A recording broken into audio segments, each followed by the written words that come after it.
Wagwan! It's your boy Jack Slack, Fights Gone By podcast, coming at you on the 14th, Valentine's Day. You are my Valentine. The anniversary of the St. Valentine's Day Massacre, obviously, but the St. Valentine's Day Massacre in boxing, which was, I believe, the fifth or sixth meeting between Jake LaMotta and Sugar Ray Robinson. And that's the one in Raging Bull with the you didn't get me down, Ray, and all of that.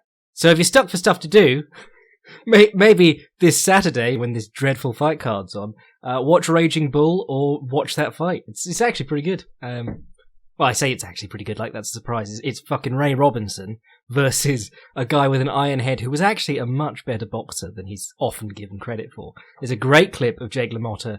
I think it's his last fight even. And he's fighting some guy who's obviously not Ray Robinson level, because there aren't any people who are Ray Robinson level, but he slips about 17 punches in a row, and you're like, oh, yeah, there is still a massive difference between being hittable against the top guys in the world and being, hittable against regular boxers. I thought I'd start out rambling because I think I'm probably going to ramble a fair bit this week because this card is garbage. So we're just going to talk about stuff that's going on, what I've been watching. Most recently, like yesterday, I was watching Nigel Benn versus Gerald McClellan, which is obviously a fight that has a lot of baggage around it.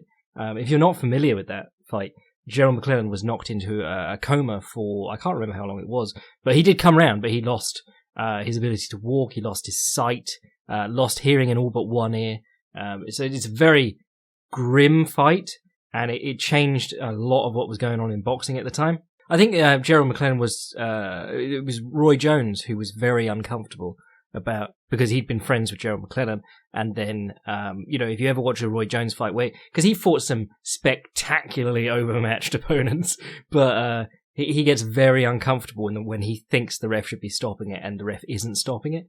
And it's similar, like I kind of like to do a history episode about this because Benn and Eubank, who were the top of British boxing in that, is it super middleweight, whatever division they were, for however many years, and their rivalry really fueled that along. But we had a great guy called Michael Watson also. But both Benn and Eubank were involved in two of the biggest tragedies in boxing at the time, and it's still quite rare that we have abysmal tragedies like that in boxing. I mean, you'll get probably a death once a year, maybe. Even including like small things like who was that poor lad, the UFC heavyweight, who ended up fighting in Canada somewhere, and they let him fight after about...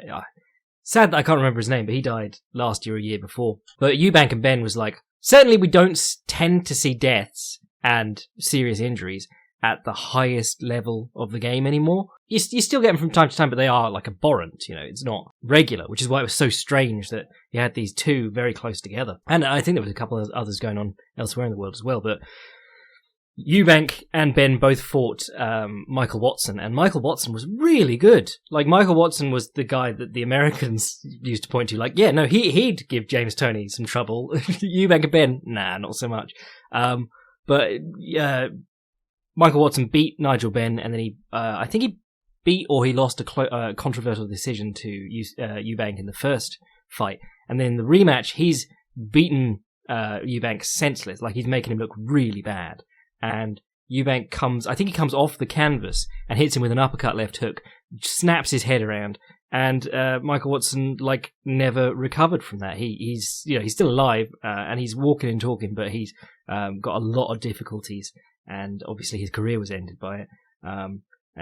So if you ever see Chris Eubank talking about boxing, it's very interesting. I love Chris Eubank. I mean, he's insane. He's a crazy man, but I always bring him up whenever people go like, people who are upset by how Jorge or Conor or Diaz talk, they've just never grown up in the ghetto or lived in somewhere like that. And I'm like, Chris Eubank had a worse upbringing than all of those people. Like, if you look at where Chris Eubank lived, he lived in about 4 countries in the shittiest parts of all of them. He grew up in rough part of Hackney in the 70s, rough part of Kingston, Jamaica.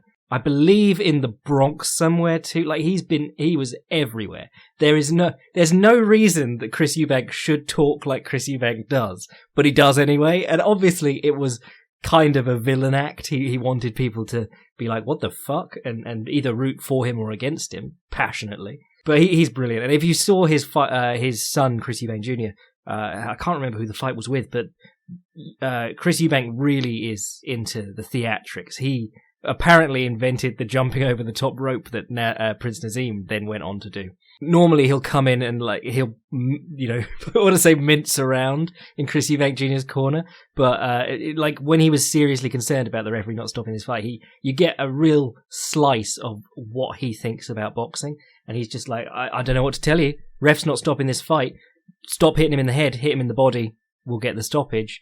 And it was just really cool. He was like, don't put this guy into a fucking coma. And then they were interviewing him on some panel somewhere, and they were like, you said boxing's a mug's game, yet your son, you allow him to box and so on and stuff. And he just goes like, well, why don't you ask Michael Watson if he thinks boxing's a mug's game, or Gerald McClellan or someone like that. Very real guy, even though so much of him is showmanship. There's a good core of just awareness, an awareness that a lot of boxers don't show, to be honest. But anyway, I was talking about Nigel Benn versus Gerald McClellan, and that fight, I forgot how good it is because of the ending. You remember the dreadful tragedy of it, but the fight itself was fucking banging, because it was like, oh, Nigel Benn's going to be meeting this really spectacular boxer. If Chris Eubank gave him fits, imagine what, Gerald McClellan's going to do to him. And Chris Eubank could punch decently, but Gerald McClellan was like, when you say boxer puncher, and you're thinking, doing everything right, but it also seems to have a tremendous effect when their regular technical punches land. That's what you're talking about when you're talking about Gerald McClellan. He was a little bit Tommy Hearnsy. I think he was a Kronk gym lad, but, very long, very tall for his weight. And he threw the right hand really long, and he always followed it with this left uppercut, tight elbow in sort of hook to the body, and just melted dudes with both those punches. And he comes out in round one, smashes Benn with a right hand immediately. Nigel Benn had this horrible habit of when he got hurt, he'd go to the ropes and try and hands by his chin, peekaboo, weave and bob and get out and under and stuff. And you're like, just fucking tie up, Nige, please. But he goes to the ropes and he sits back on the ropes and he gets hit with one of the 8 punches that Gerald McClellan has thrown in about 2 seconds. And his ass goes through the ropes. He looks like he's out. He gets hit 3 more times because the rope holds him up before he falls through. And then he's on the table. And obviously, the table of whoever is ringside, the ringside timekeeper or whatever. And the rule has always been, you can't actually help the fighter back into the ring if you're on the outside. There's a big debacle because Jack Dempsey was the first to be knocked out of the ring in a famous fashion, and the press pushed him back in. And afterwards, it was all like, but that's cheating. He wouldn't have made it on his own. So Nigel Benn has to get out, free his legs from the rope, which are holding his legs above his head, and then climb back in. And he just holds on for the rest of that round and survives. And then round 2, he comes out. And immediately, because in my memory, Gerald McClellan gets worse and worse through that fight, and he starts doing some very strange things, he keeps popping his mouthpiece out and holding it between his lips rather than his teeth, so it looks like he's having trouble breathing or having trouble with his tongue or something. But I remember it being like that and thinking something's happening to Gerald McClellan, and that takes a lot away from what Nigel Benn's doing. But Nigel Benn comes out in the second round. McClellan's still looking normal, and he just blasts him with his right hand straight in the face, follows up by slipping a jab with a left hook. Nigel Benn didn't jab, ever. He only used a cross counter, slip inside the jab and throw the right hand over the top. And if they didn't throw the jab, he'd just lead with that right hand the same way, and then, slip in and come up with the left hook. But he was a monstrous puncher. This is something that always, makes me think. I don't want to get into, woo and mysticism and stuff, but it always makes you think, there's got to be more to it than just the raw numbers. Because, Ngannou, we do the machine, we measure him, he's the hardest puncher ever or whatever. But they did that with Tyson in the 90s, and his numbers weren't incredible for a heavyweight. They were good, but not so far removed from other heavyweights that you'd be like, oh my god, what an amazing puncher. And they just had a study come out this week that's punching power in men and women, it's 75% difference in the same weight or something like that. It's crazy. But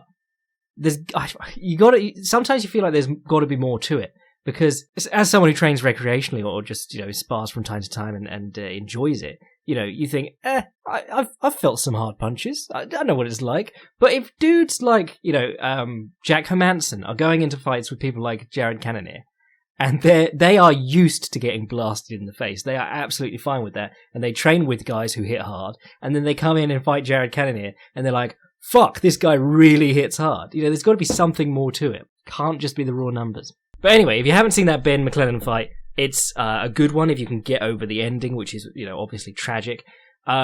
Something that might help is that Gerald McClellan was a gigantic piece of shit as a person. Don't want to slag off a guy who's had a terrible tragedy befall him. And if you see him like his carers, his sisters, you're like, well, they didn't deserve that to happen to their brother. But, what would you do if you had just, if you won the WBC middleweight title, you are hot shit, you've beaten Julian Jackson twice, you're getting the big paydays. What would you do with your money? If you answered dogfights, you are still better than Gerald McClellan. Gerald McClellan owned pit bulls, and he would go and, I think he'd adopt greyhounds from the shelter or something like that, and he would tape their mouths shut and have his pit bulls tear them to shreds. Now, there's a lot of opportunities there, while you're buying the greyhound, while you're buying the tape, while you're unwinding the tape and putting it around the greyhound's mouth. You've got a lot of chance to think, am I doing something objectively evil? But Gerald McClellan never went back on it, never thought about that. But anyway, watch that fight. It's bloody good fun. And the other shit that I've been doing this week is I read a load of Mr. A, which is just batshit insane.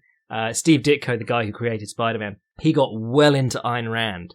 And I think this was before, I think he started writing Mr. A before Ayn Rand brought out whatever her second novel was. Was Fountainhead first? Can't remember.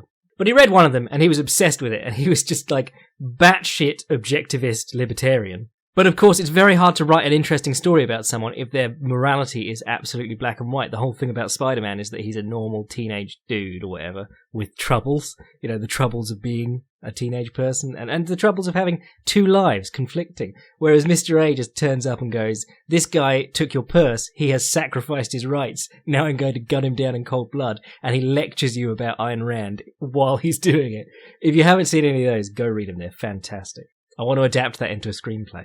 But let's do some news. Let's see what's going on this week. I suppose the really weird piece of news that stuck in my craw this week was that Islam Makhachev, because we were talking about Islam Makhachev, I can't remember who he's going to fight, but Kevin Lee was fighting Charles Oliveira, and that's still going ahead. And Makhachev had another interesting opponent, and we were like, oh, cool, we'll work towards that big Makhachev-Lee fight that we all fucking want.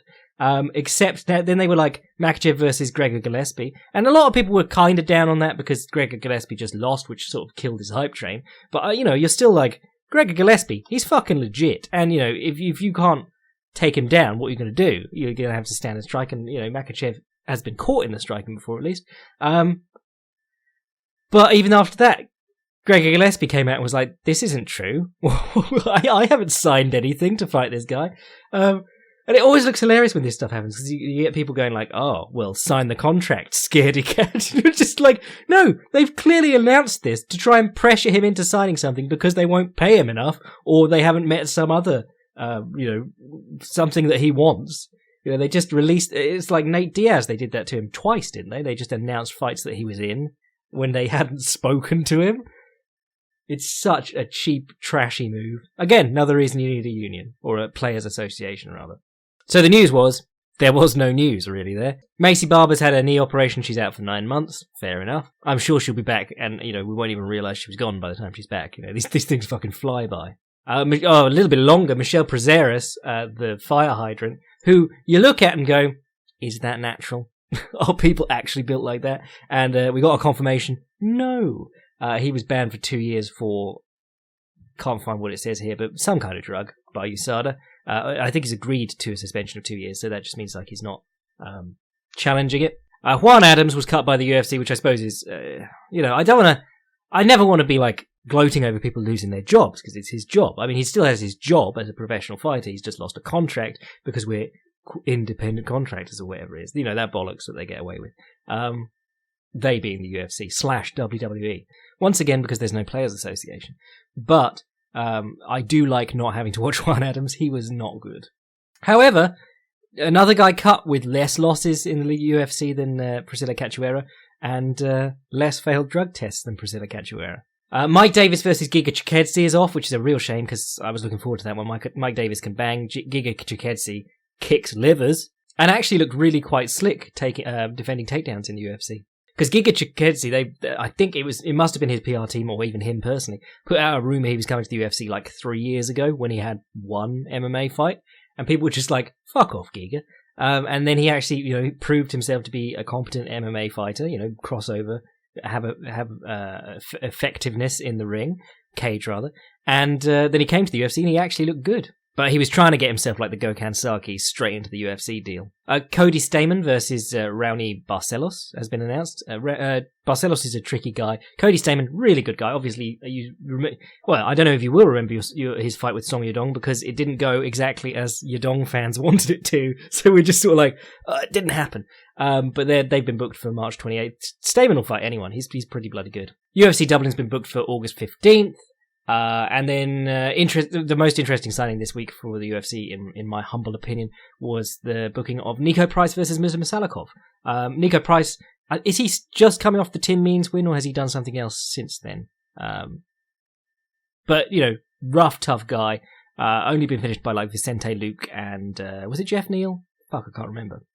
But yeah, tough guy, very tricky, good on the ground, hard hitter on the feet, fights super awkwardly, has like that Bob Sapp build where his shoulders are too wide to actually throw punches.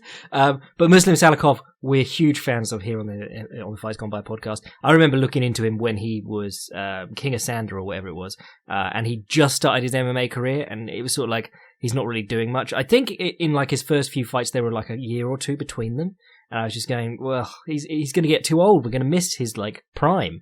But he's since committed to MMA, got into the UFC, looked bloody brilliant doing it, has this wonderful style where he goes off he shows the jab or the shoulder feint and bounces back, and he'll like low kick off that bounce back, or he'll back kick off that bounce back, or he'll come in with the right hand off the bounce back. He's a very crafty striker, and it really is very cool, because sometimes these Sanda guys, or Sanshao guys, like Kung Lee, effective striker, good kicker, good combination striker, flashy, but not that sort of educated striking to counter-striking stuff that Salikhov does. But he had amazing success in Sanshao because he was a wrestler, and he could pick guys up and sling them around. Especially in the US, where they just found him guys who had kickboxing records but had never done a Sanshao fight to fight him. And he's just like double-legging them or suplexing them. Should do a Filthy Casuals guide to Kung Lee at some point. Actually, when we were talking about those USADA bans, I meant to talk about Kenan Duarte getting banned from Jiu-Jitsu. Kenan Duarte, I think you'd have to ask Dan Lukart, Trumpet Dan, but he's really up on the gi game and the rules of the gi game, rather. But he was saying for a while that they were going to be testing just the winners, or might have been just the podium in the divisions at the Worlds. And so Kenan Duarte wins, and then USADA are like, can we test you? And just remember, if you were only testing the winner, you've got to determine the winner. So it's not like you're testing people in the run-up to the event when they would be taking the drugs. But he still somehow got caught. I mean, the guy is one giant muscle, to be fair. But he'd had like a stonking year and a bit. He'd beaten Keenan and Craig Jones and all these sorts of people at like Kasai and stuff. He'd won the world. He won a medal. He won the gold in his division, the heavyweight division, not the absolute division, but the heavyweight division at Abu Dhabi. He's not giving that medal back, but we do know that he's a disgraced drug cheat now. But then it's BJJ, so everyone just goes, yeah, we're all doing it, or everyone's doing it except me. Oh man. Side note on BJJ stuff: if you want to see something fucking hilarious, today someone on the BJJ subreddit posted. They must have been following like Keenan Cornelius's Reddit account, and he's a funny lad. So go look at his Reddit account; it's hilarious. He, like moments after the clip of Gordon Ryan submitting him in the finals of ADCC, the previous time, not last time, went up. He came in and was like, "I didn't even want to go. My mum made me," because he's famous for like competing in the gi. But yeah, this girl was in some like relationship subreddit, and this girl, some girl is moaning about her boyfriend and her play wrestling and her getting angry because she can't out play wrestle him or whatever. And then this girl, who turns out to be Keenan's girlfriend, comments like, yeah, my boyfriend's number 2 in the world in jiu-jitsu, so like anytime we play wrestle, I'm just hopelessly ineffective. And then some guy just chimes in with like, learn a martial art that is geared towards the opponent being stronger. And she replies, that would be jiu-jitsu. He's literally the number 2 ranked black belt heavyweight in the world. It would take me about 15 plus years or a time machine to even stand a chance of catching up. And then the guy fires back, no, it would be Hapkido. Jiu-jitsu uses a ton of strength. That's why they are ripped. Hapkido literally have masters that are skinny and bony. Then Keenan Cornelius jumps in and says, "Hi, I'm the boyfriend in question. Hapkido would be utterly useless against me. I can guarantee that." Oh, it's so good. Keenan Cornelius just outing his girlfriend's account too. Not fair play. Now you have to get another throwaway. Oh, and while we're talking jiu-jitsu, shout out to Craig Jones, who left me a nice comment on the Filthy Casuals Guide to Ricardo Lamas, and I was like, could be the Craig Jones, probably not the Craig Jones. Then I got a nice message on Facebook from the Craig Jones, being like, dude, I'm working on an instructional of that position. I've just been calling it the reverse knee shield or whatever. And I was just like, oh, can I have a freebie? That sounds great, actually. The reverse knee shield instructional, that is. If you haven't watched that Ricardo Lamas, it's not called the Filthy Casuals Guide to Ricardo Lamas. It's called the Filthy Casuals Guide to Freak Guards. I think it's got a few views, but it's not like Marcelo Garcia territory. The stuff that people actually go on YouTube and search for. If you're listening to this, go watch that Filthy Casuals Guide. And then some sad news. BJ Penn. God, this guy's life is just completely spiraling out, and it's quite sad because when you see the news reported, it's always just people having a laugh at his expense, you know, and clearly something is up with him. You know, he was involved in a car crash. Police said it was a suspected DUI. News came out later that he was knocked out by the airbag deploying, and obviously people found that fucking hilarious. But, like, just consider what that says about the state of your brain. Because, you know, it's not literally your chin that deteriorates. It's that your brain, the more times you are knocked out, the easier it is to get knocked out. You hear about these football players who, like, any small trauma causes them to black out for a moment, and then they come back and they're like, oh, I was knocked out again. Obviously sets up all the jokes like, oh, another one in the lost column for BJ Penn. But, like, his brain is probably turning into Swiss cheese at this point. Like, dude needs serious non-contact time, and also to get off whatever he's doing. You know, there's always been rumours of drug addiction and alcohol abuse, and clearly if he's getting a DUI, the alcohol is sounding like a thing. But yeah, BJ Penn, if you hear this, fucking sort yourself out, because you deserve a longer life than you're going to lead if you keep doing the shit that we see you doing every 3 weeks or so. I don't know if this, I don't really know if I care for this matchup, but this is the one that Bellator's just announced as, like, their big marquee matchup. They're doing Mousasi versus Lima, so that's Mousasi, former middleweight champion, versus Lima, current welterweight champion, at middleweight for the vacant middleweight title. Because, and I think we touched on this last week, Rafael Lovato had to vacate the middleweight title because he has scary brain things going on. You know, hope for the best for him, because that sounds terrifying. I mean that generally, not like I'm dead. I would love to see him back in the ring, but obviously bigger concerns than that at the moment. But so you got Mousasi versus a welterweight again. It like Mousasi's last 5 fights, even, you know, with Shlemenko, Machida, Lovato, McDonald, and now this one. It's 40-year-olds and welterweights, and in the case of Shevchenko, 40-year-old welterweights. There is no one for him to fight in Bellator, and how long could you keep pretending to be impressed, especially when he edged Machida and pretty convincingly lost to Lovato. However, you know, Lima, if he wants to go up and do that, fair play to him, because he's got kind of a limited skill set on the feet, and it would be very interesting to see, because he's always had good takedown defense and an awesome guard. It'd be very interesting to see if he can stop Mousasi from taking him down, because that's sort of Mousasi's go-to against smaller men, and also when he doesn't want to strike. He just sort of like takes people down, and then, you know, he never really has to deal with very good wrestlers. The times that he's met very good grapplers, he's been smothered. Oh, and final bit of news, maybe not huge, but always good to see the global community embracing MMA. Vietnam has legalized MMA, which I heard about through Arnaud Lepont, who is, I believe, is based in Vietnam. But he was fighting for ONE for a while, and he's big in the Asian MMA scene. But yeah, awesome. I mean, they already beat the most powerful military in the world with untrained rice farmers. So just imagine them with 6 months of sprawl training. Anyway, let's do this card. I mean, I've been putting it off, but we've got to talk about this shite at some point. I thought about doing like a career retrospective on Diego Sanchez, but he's never going to give up. He's never going to leave. So anytime I do it, then I'm going to want to do it next time that he fights too, because it kind of gets to that point when a fighter is so thoroughly established, and then it's established that they are washed up. And then if they win, it is the fault of their opponent more. It was like that with Rampage for about 10 years. I was writing like, oh, Rampage used to be really good. He's not now, but he could still win. He's going to keep fighting forever anyway. And he was getting UFC title shots in that time too. But this card is just garbage. Ray Borg's on it against Rogerio Bontorin. So nice controversial split decision coming there. Jim Miller versus Scott Holtzman. Yeah, that'll be all right. John Dodson versus Nathaniel Wood. We like Nathaniel Wood because of his stepping, shifting right hooks, which coincidentally was something that Demetrius Johnson used a lot against John Dodson. Because John Dodson's always trying to circle the cage, and he did a little step, and then he forced him to step, and he did the stepping right hook. However, John Dodson fights tend to be fucking dull unless you walk him down and can trap him and make him fight.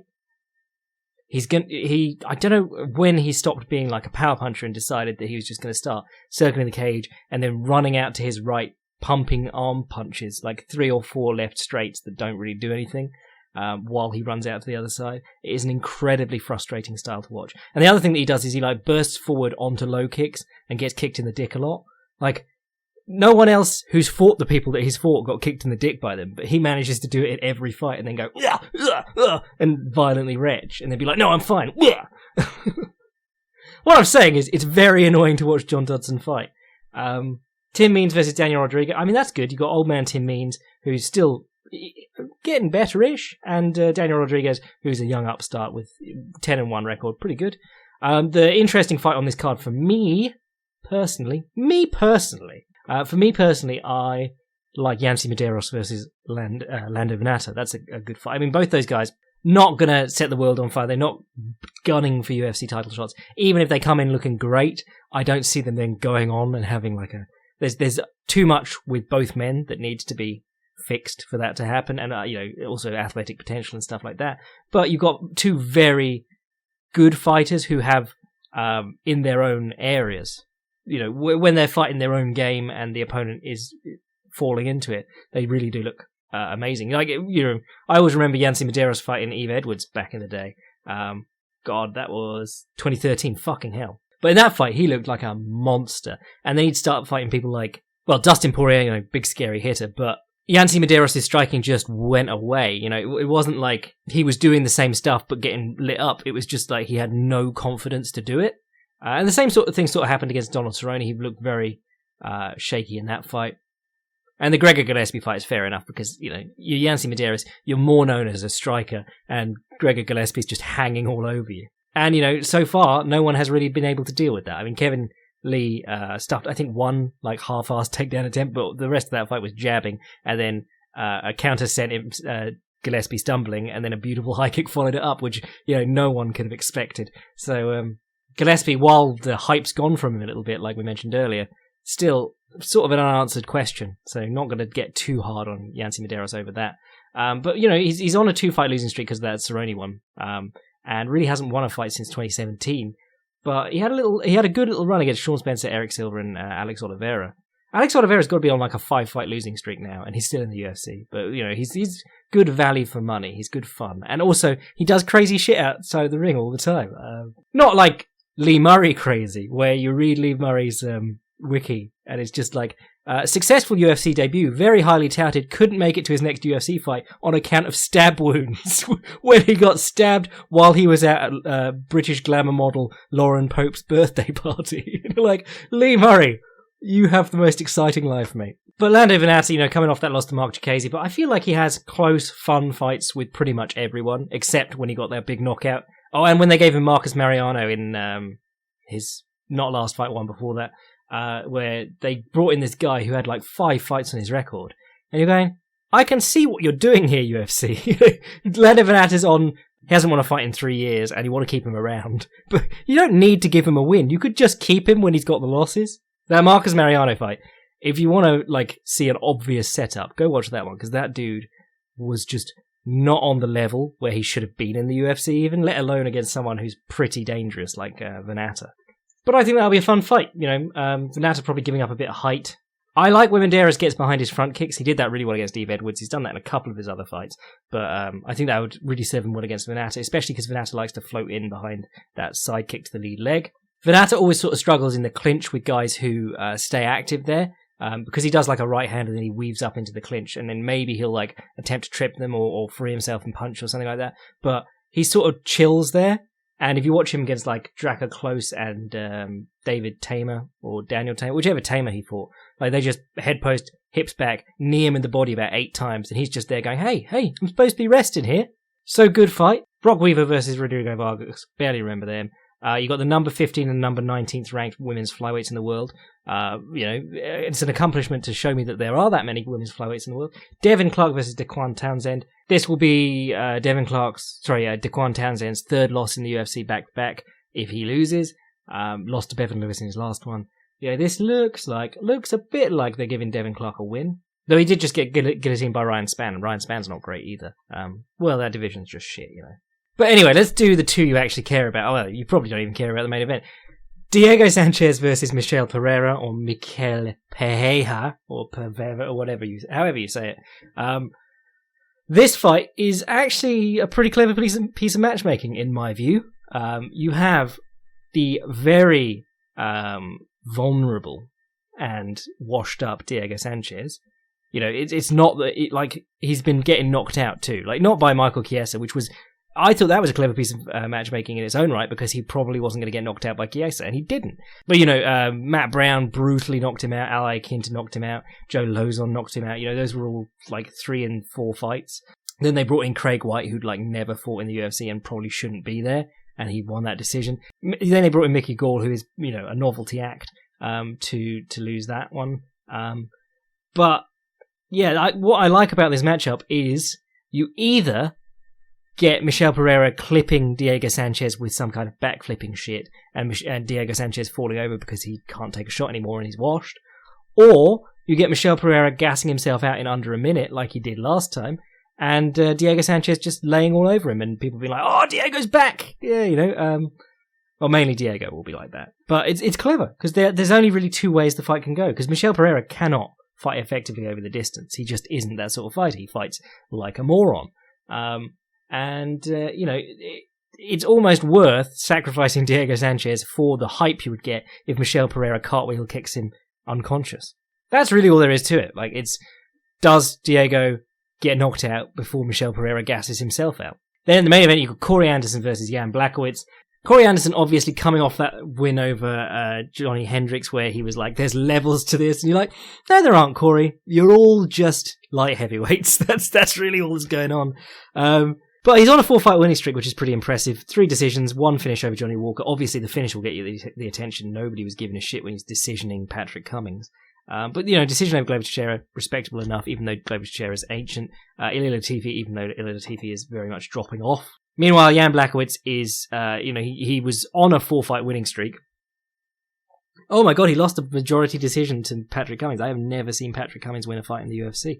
But he'd been on a 4-fight winning streak, when he beat Nicky Krills by arm triangle choke. And then he fought Thiago Santos, who was coming up to light heavyweight to show how bad light heavyweight was. And he got knocked out in that fight, despite being the more technical, competent striker.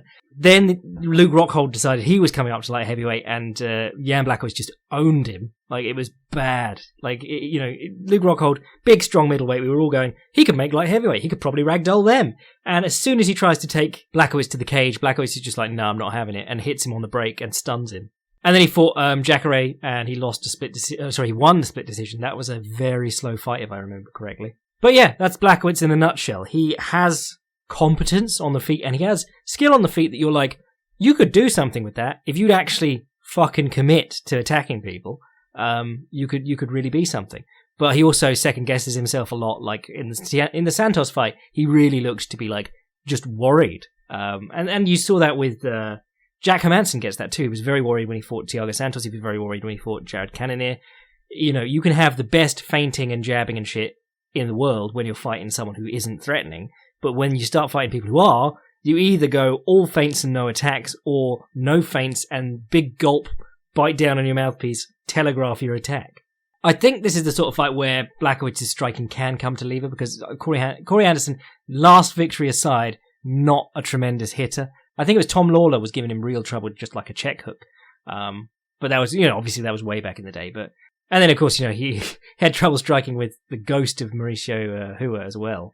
And Jimmy Manuwa and Ovin Simprou both knocked him out as well. I mean, he's had a bit of a career turnaround, but also the guys he's fought have just been dropping off. That's the nature of the light heavyweight division. You feel like everyone's declining and no one's getting better. I don't know. Am I selling you on this fight? Because I'm not sold on this fight. We got 8 weeks of fights going on, but nothing good is happening until March. It's really frustrating. And then you look at this 248 card. Is it 248? Whatever's the next one with Adesanya versus Romero. And it's like bangers from start to finish. But you've got to get through these next 3 weeks of just very mediocre cards. At least we got Dan Hooker versus Paul Felder, a fight that I called for and the UFC made because I said it. So maybe I'll just start calling my own matchmaking, because that's what I've been complaining about the last 3 weeks. The matchmaking in this first quarter has been garbage. It's like you're looking down these cards and you're going, but you've got 500 guys on the roster. I know there are better fighters than this. I can't think of many of them right now, but where are they? Anyway, I don't want to moan too much about this shitty card, but I've also probably won't play up the fact that this is a previews episode on the title/thumbnail. This will just be a rambling episode. But enjoy the card. I'm going to be finishing off this Anderson Silva study that I've been writing. It's been a lot of fun. It's been a lot of fun revisiting Anderson Silva's career, to be honest. Back when I started writing about Anderson Silva, we were in a phase where you literally couldn't say that he had any exploitable habits because he was perfect. And I'm so glad we have moved past that phase where you can actually, give a real analysis of what you think about a fighter's habits. You're not saying like, oh, he's a deeply flawed fighter. You're saying, look, he does this almost all the time. That's something that you can train for and try and catch him doing. But going back, I think that built a bit of resentment for me towards Anderson Silva stands. They weren't called stands back in the day. They were called wankers. But I felt a little bit of resentment towards them, and I think that probably coloured my view of Silva's later career a bit. And also just like, I've always thought of him as a guy like Hoist Gracie, but for striking. He just made everyone realise, oh, we're shit at this. And then after he, in the time that Anderson Silva was champion and after, the level of striking in MMA has improved so much. And I think we owe him an awful lot for that. And then, more than that, if he just wanted to do something on a whim, like the back elbow or the front kick, if he wanted to do something and it worked or it almost worked, suddenly everyone would be trying it. He was able to change the face of the sport on his whims. That's the kind of fight, that's the kind of influence that Anderson Silva had on the sport. So look forward to that. It's like the Badr Hari piece. It's big. It's like going to be 5,000, 6,000 words probably when I'm done. And it's going to have lots of diagrams by yours truly. And it's going to be on the Fight Primer for the Patreon boys. So if you want to get access to that / support the podcast, join the Patreon. If you want to send an email to podcast, fightsgoneby@gmail.com. And if you want to see what I'm writing at any time, fightprimer.com. I'm your boy Jack Slack. Crack that coconut, bless.